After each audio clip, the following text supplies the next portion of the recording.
Members, do we have any questions for, excuse me, folks, if we're trying to conduct business here, and I'm about to call on some folks that's probably going to agree with some of you. So, Representative Powell, you're recognized.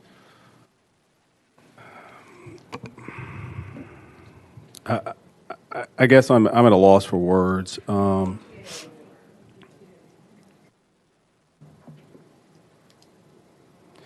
You know what? I'm going to pass because I don't think it would be helpful to words that come out of my mouth to feel how I truly feel about what this bill would do and the way it would harm our Tennesseans and our families and our children. If you can come back to me, Mr. Chairman.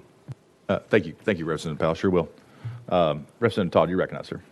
Thank you, Mr. Chairman, and I'm not at a loss for words when it comes to this topic. This is a very serious matter that needs to be corrected. We've had on our books for too many years now restrictions on a basic civil right that Tennesseans have under the U.S. Constitution. And our own Constitution has a violation in that puts the ability of lawmakers to restrict that civil right, and it needs to be removed. And there's an effort to do that right now, and I'm glad to get behind that effort as well as this one. This is a very important bill. As many of you know, I and Chairman Grills on this committee and others have carried similar legislation in the past.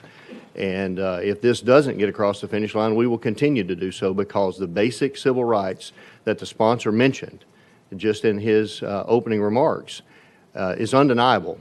These rights are unalienable. You can't even give them away. That's been shown in court case after court case, that these basic rights are endowed by our Creator. They are provided by our Creator.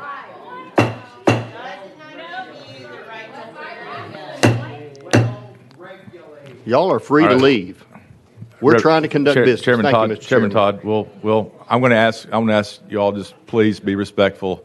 We're being very respectful to you all. Please show that as well. I appreciate that. Thank you.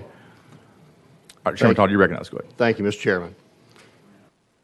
These restrictions on these civil rights have been shown at our highest level of jurisprudence in this country. The Supreme Court has ruled that these restrictions are unconstitutional. And so I applaud the sponsor for trying to get this done, to try to get at least this set of restrictions corrected in our code. 3917, 1307A1 is definitely a violation of the U.S. Constitution and needs to be corrected. So I appreciate you doing this. And Mr. Chairman, at this time, I also request a roll call vote on this bill.